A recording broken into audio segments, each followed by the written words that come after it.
el IMH sigue apostando por la formación, en este caso en el área de desarrollo personal.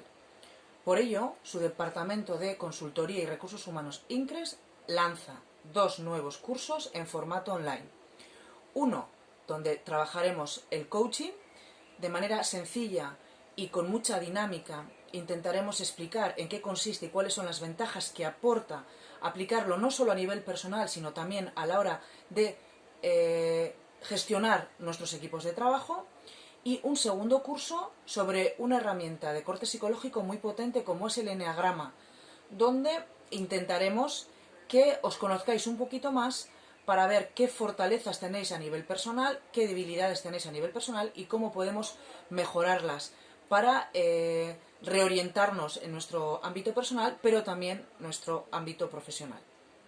Os invito a que entréis a la página del IMH para más información y espero que disfrutéis de la formación.